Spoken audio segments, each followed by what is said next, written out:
mořského tvora. Ach ne lidi, je to, co si myslím, to je mořský ježek, ale nejen tak ledajaký mořský ježek. Tohle je mořský ježek s dlouhými ostny. A myslím, že je jasné, proč se tak jmenuje. Mají extrémně dlouhé ostny a uvnitř těchto ostnů je velmi jedovatý jev. Tyto tvorové patří mezi nejjedovatější na světě.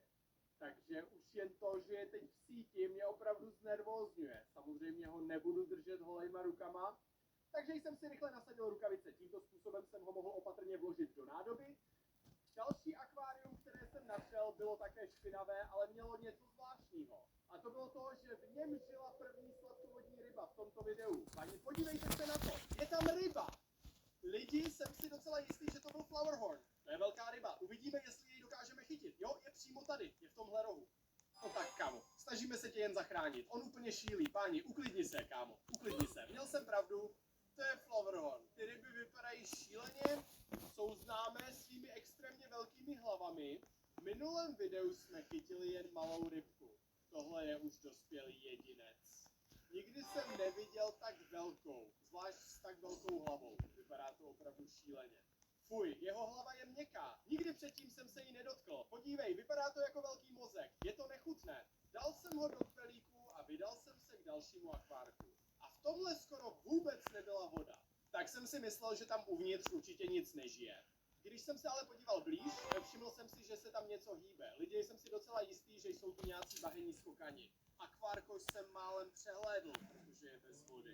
Ale asi je to schválně, protože bahenní skokani milují mělkou vodu a dokážou chodit i po souši. Takže je to pro ně ideální domov, až na to, že je to tu extrémně špinavé. Vzal jsem si síťku a začal jsem je lovit, ale ale nakonec jsem jednoho chytil. Páni, lidi, opravdu jste jednoho. Tohle je bahenní skokan. A tohle je jeden z největších, jaké jsem kdy viděl. Tyhle ty ryby prostě miluju. Že chytají tam ryby. Aké rybičky, že v akváriu. Chytajú tam také ryby a rybičky, také. že prečo by sme sa ich nemali chytať, že ktoré sú jedovaté, že prečo by sme sa ich nemali chytať A také a tak. veci. Ale poprezliekať a uložte. Tenhle vypadá opravdu.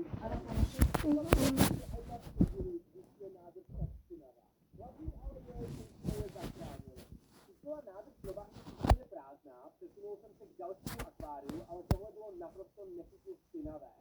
Tak jsem začal nabírat bahno, aniž bych čekal, že něco najdu, ale tak jsem se nemohl. O pane bože, velká ryba, co to sakra je? No tak pojď do sítě, ano, vypadá to, že máme další záhadnou rybu. Myslím, že jsme nikdy předtím žádnou takovou nechytili. Upřímně řečeno, nejsem si jistý, co s ní mám dělat, protože jestli je to sladkovodní a já ji dám do belíku se slanou vodou, tak jo, umře. A teď existoval jen jeden způsob, jak zjistit, jestli je to akvárium sladkovodní nebo slanovodní, a to bylo ochutnat si vodu. Dobře. Myslím, že je to sladká voda. Pane bože, proč jsem udělal? Možná teď dostanu amébu nebo něco podobného. Pokud je tohle mé poslední video, víte proč. Když jsem dával rybu do belíku, všiml jsem si kousánky na jejím těle. To znamenalo, že pravděpodobně nebyla jediná ryba v akvárku. Tak jsem nabral ještě párkrát, když se najednou stalo tohle. Pane bože, něco mi splavalo do sítě, podívejte se, tohle se jmenuje bysir. A tyhle ryby jsou fakt super, jsou v podstatě jako skuteční dinosauři. Jsou tu stovky milionů let a navíc jsou tyto ryby známé svou agresivitou. Tohle tedy může být to, co útočí na jiné ryby. Pro jistotu dáme toho chlapíka do belíku a nabereme pár dalších sítí. Potom jsem byl schopen najít v akváriu ještě jednu rybu a byla to skvrnitá finský ryba Rafael. Nechci to zakřiknout, ale uvědomil jsem si, že všechna zvířata, která jsme našli, byla živá, i když si byla dlouho opuštěna. Bolo nekonečného umývania riady. Znásobte svoju umývací silu s novou jarou.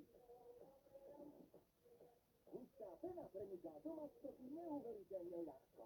Vďaka koncentrovanému zloženiu umýjete dvakrát toľko riadu, než by ste čakali. Jar, nakupnite svoju umývací silu.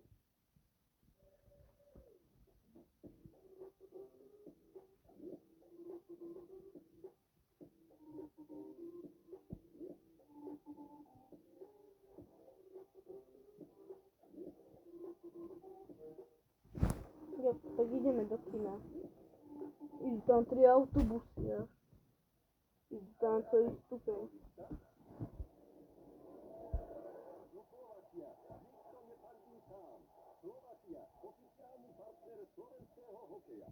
Já s ním právě, Máme do něj 8 euro. u nás máme do něj 18. Co? Máme do něj To je na koncoročný. No, 18 euro máme do něj. Aj 8.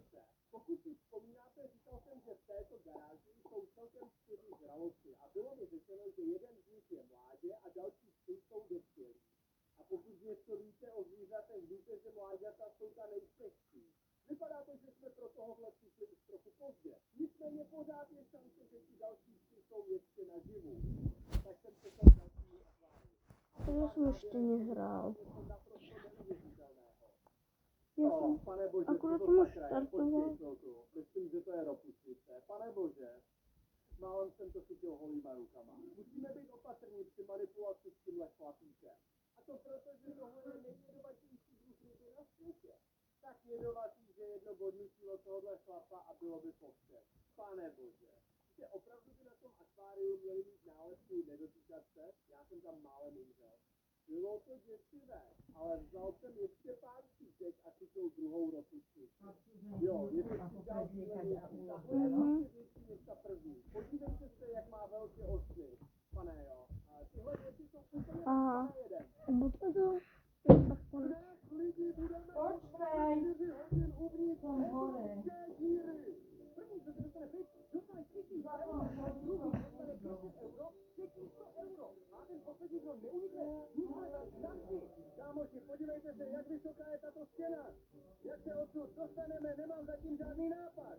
Proto jsme tady lidi, máme tady tohle kolo štěstí. V tomto nám přijdou různé předměty, které nám pomohou uniknout. Takže lidi, na co čekáme, pojďme roztočit kolo štěstí. Jdu první lidi, pojďme. Mám krumpáč, já tohle výzvu vyhraju. Ano, dej mi to bravo. Jsem připraven, jdu začít. Čekaj na mě, abych otočil kolo. Tak se podívejme. Pojď, Dimone, něco špatného. Vezmi si špatný předmět. Ano, Dimone, ať se ti stane něco špatného. Mám toaletní papír. Uvidíme, jak tady použiješ toaletní papír. On ne, kámo, teď je řada na mě. Lidi, pojďme se podívat. Dej mi něco dobrého, prosím.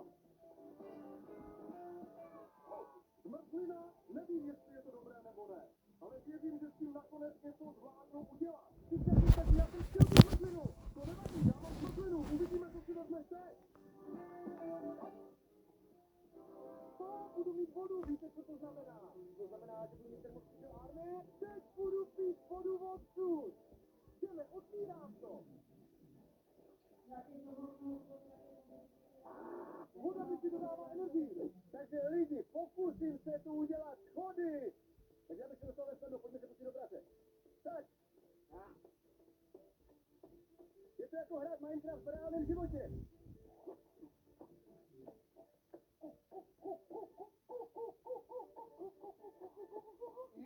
Hele lidi, mám toaletní papír a je to tam nejzbytečnější věc. Není nic horšího na prostředí, ale já mám něco, co ostatní nemají. Mám koře, takže já něco vymyslím. A jak se odsud dostanu?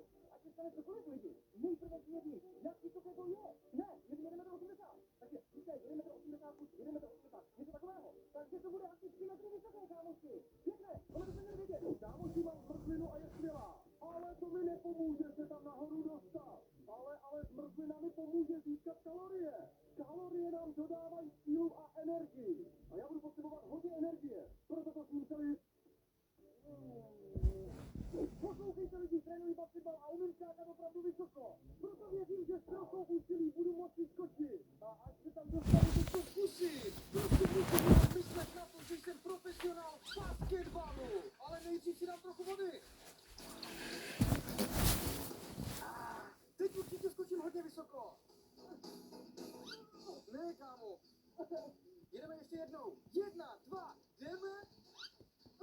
Chlapi, pravda je, že nejsem dost vysoký, ale ještě trochu víc a budu vyšší. Poté se tam snadno dostanu a odcházím z této obrovské díry. Hej lidi, vidíte, jakou bláznivou výzvu pro vás děláme? Ale mám pro vás také šílenou výzvu. V této výzvě máte 5 sekund. Máte všichni, kdo jste tak ještě neučinili. Začínám počítat. 1, 2, 3, 4. Bravo, chlapi, vyhráli jste. Tak je to správné. Skvělá armáda pouze. Děkujeme. Chlapi, podívejte se sem, postavil jsem schody. 1, 2, 3, 4, 5, 6 a 7.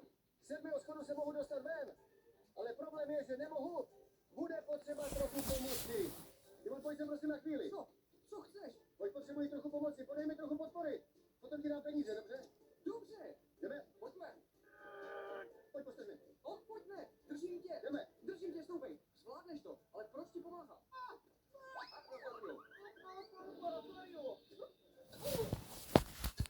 Tvoje pomoc byla hrozná, Dimone. Ty mi vůbec nepomáháš, že všechno je tvoje vina. Co říkáš? Držel jsem tě docela dobře. Jediné, co si můžeš vzít, je toaletní papír. Vezmi si ho a zmiz odsud. Zmiz odsud, luzeru. Dobře. Kámoši, nestačí, že jsem mu pomohl. Ještě mi nadával. Nakonec odteď už nikomu nepomáhá.